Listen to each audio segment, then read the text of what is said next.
nuk jeni të mjaftueshëm dhe kjo është në rregull. Unë jam Nathan Chestnut me K-Palm dhe Contact Mission. Çfarë bën një jetë të mirë jetuar?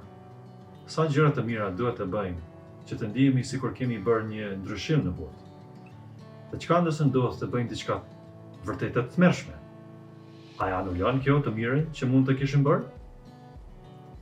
Për shekuj me radhë, kulturat tradicionale kanë besuar se të kesh një pikpamje shumë të lartë ndaj vetes suaj ishte shkaku kryesor i së keqes në botë. Me fjalë të tjera, arsyeja e krijimit dhe dhunës, abuzimit dhe mizerisë është krenaria. Kjo do të thotë të mendosh shumë për veten është një problem. Arsyetimi thotë, mendoni më pak ndaj vetes suaj dhe ju do të bëni gjëra të duhura dhe do të jeni një person i mirë. Por në kulturën moderne perëndimore, ne besojmë të kundërtën. Ne mendojmë se njerëzit sillen keq për shkak të mungesës së vetvlerësimit. Kjo do të thotë, ku njerëzit kanë një pikpamje shumë të ulët ndaj vetes së tyre, ata veprojnë keq. Arsyet pse burrat i rrahin gratë e tyre ose bëhen të varur nga droga është sepse ata nuk e duan mjaftueshëm veten. Arsyeja pse gratë zhyten në depresion dhe ankth ose e urrejnë trupin e tyre është sepse ato kanë vetbesim të ulët. Mësoni ta doni veten më shumë, themi ne, dhe do të bëni gjërat e duhura dhe do të jeni një person i mirë. Pra, cila është ajo? A mendojmë ne lart ndaj vetes son apo mendojmë tepër ulët ndaj vetes? Përgjigjja është po. Ndonjëherë ne mendojmë lart ndaj vetes son dhe ndonjëherë mendojmë se nuk do të jemi kurrë të mjaftueshëm. Shumë njerëz do t'ju thonë se nëse jeni krenar, nëse keni një kompleks superioriteti, duhet të krahasoni veten me dikë tjetër dhe të shihni se sa larg duhet të shkoni, sa shumë duhet të mësoni. Ju vetëm duhet të rrëzoheni disa pika në shkallët e vetvlerësimit tuaj për të marrë një pamje realiste të vetes dhe të jeni më të përulur. Dhe nëse ndjeni vërtet të tmerrshëm ndaj vetes suaj, nëse keni një kompleks inferioriteti, miqt, autorët e vetëndimës dhe madje edhe këshilltarët do t'ju përpiqen t'ju ndihmojnë të doni veten. Siç thonë, mos i shikoni njerëzit e tjerë dhe vetëm të krahasoni veten me ta. Thjesht shikoni brenda vetes suaj. Shikoni potencialin tuaj, dëshirat tuaja, arritjet tuaja dhe do të filloni të ndjeheni sikur jeni të mjaftueshëm. Atëherë, pse po lëvizim egërsisht përpara dhe mbrapa midis ekstremeve të egos son? Mendoj se kjo ndodh për shkak se ne e dim se ditët tona janë të numëruara. Pavarësisht nëse besojmë në Zot apo jo, fakti pa mohueshëm është se një ditë ne të gjithë do të vdesim. Po, ne përpiqemi t'i shmangim këto mendime të vdekjes dhe shumë prej nesh e bëjnë mjaft mirë këtë, për një kohë. Ne qëndrojmë të zënë me punën, me familjen, me miqt, me udhëtimet, me Netflix, me muzikën. Ne madje mund të krenohemi për arritjet tona për një kohë, por në ato momente qetësie, nëse jemi të sinqertë me veten, e dim. Jo vetëm që nuk jemi mjaftueshëm të mirë, për të gjitha gjërat që bëjmë për t'i dhënë kuptim kësaj jete, nuk mund ta ndalin kurrë marshimin tonë të pashmangshëm drejt vdekjes. Filozofët e lashtë, qytetrimet, fetë dhe madje edhe gjenit moderne si Steve Jobs i Apple janë përpjekur ta kundërshtojnë këtë impuls natyror për të shmangur vdekjen duke e përballuar me të. Pas një fitore të madhe, generali triumfues ushtarake romake u parakaluan nëpër rrugë dhe u nderuan si hynor në fuqinë e tyre. Por, duke ecur pas generalit, ishte një sklav. Përgjithësia e vetme e të cilit ishte t'i përpërishte vazhdimisht në vesh. Shiko pas, kujto që je i vdekshëm. Mos harroni se duhet të vdisni. Vetdia e vdekjes është gjithashtu një mësim qendror në budizëm. Meditimi mbi vdekshmërinë tuaj konsiderohet thelbësor për një jetë të mirë, duke na ndihmuar të pyesim nëse po e përdorim siç duhet jetën tonë të brisht. Ndërsa është e vërtetë që të kujtosh se ne të gjithë do të vdesim, na ndihmon për të sjellë në fokus më të qartë zgjedhjat tona të përditshme. Kjo nuk e bën vdekjen të duket më normale.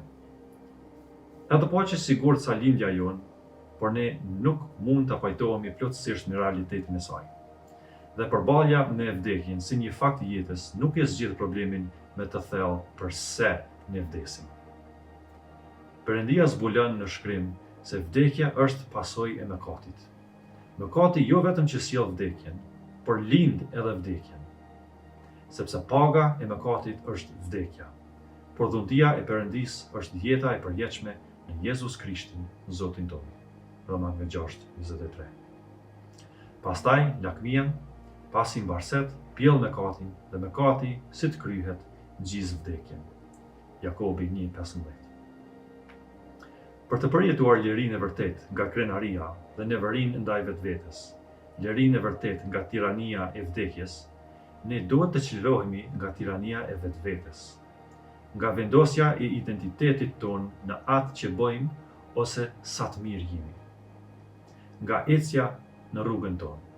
Kjo lloj lirie mund të arritet vetëm përmes një ndërhyrje të mrekullueshme. Dhe lajmi i mirë është se kjo lloj lirie është në dispozicion për secilin prej nesh. Qëndroni pra të patundur në lirinë me të cilin Krishti na liroi. Galatasëve 5:1. Shënime me vend të Tim Keller. Krishtërimi është i ndryshëm nga çdo fe tjetër. Vetëm në Ungjillin e Jezu Krishtit e marrim verdiktin përpara shfaqjes. Në Jezusin ne bëhemi të përsosur dhe atëherë mund të fillojmë të veprojmë ashtu. Ateisti mund të thotë se ata e marrin imazhin e tyre për veten nga të qenit një person i mirë. Ata janë një person i mirë dhe shpresojnë që përfundimisht të marrin një vendim që konfirmon se ata janë një person i mirë. Performanca çon në vendim. Edhe për budistin, performanca çon në vendim. Edhe për budistin, performanca çon në verdiktin. Nëse je musliman, performanca të çon në vendim. E gjithë kjo do të thotë që çdo ditë je në sallën e gjyqit. Çdo ditë je në provë. Ky është problemi. Apostulli Paul e shpjegon kështu. Ai u dorëzua në vdekje për mëkatet tona dhe u ringjall për shfaqësimin tonë. Romakëve 4:25. Mendoni për këtë për një moment. Kur Jezusi u dorëzua në vdekje për mëkatet tona, ai shkatërron krenarinë tonë. Dhe kur Jezusi u ringjall për shfaqësimin tonë, ai shkatërron urrëtitjen tonë për veten. Të dyja anët e egos tonë adresohen në mënyrë që ne të mund të jemi të lirë të vendosim identitetin dhe sigurinë tonë jashtë vetes sonë të Zotit. Apostulli Paul e shpjegon kështu. Krenaria im është e trembullt, sepse janë mëkatet e mia dhe e tuajat që e dërguan Jezusin në kryq. Pavarësisht nga e mira që bëj, nuk do të jetë kurrë e mjaftueshme për të bërë të drejtë me Zotin. Ne nuk e vendosim veprat tona të mira në njërin anë të peshores dhe veprat tona të këqija në anën tjetër të peshores, siç bëjnë muslimanët, duke shpesuar të kthejnë ekuilibrin drejt anës së mirë në mënyrë që të fitojnë një vend, një parajs.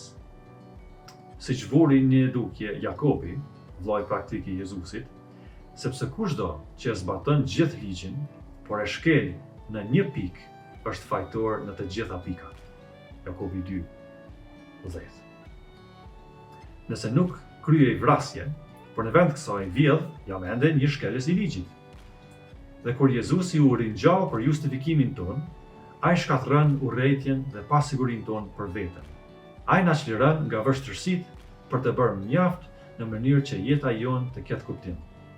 E vërteta që ngrej kokën e saj të shëmtuar në momentet e vetë reflektimit dhe të qetësisë, unë nuk mjaftoj, trajtohet sepse Jezusi është i mjaftueshëm dhe na jep statusin e tij të përsosur, justifikimin tonë siç e quan Pauli, kur ai u ringjall nga të vdekurit.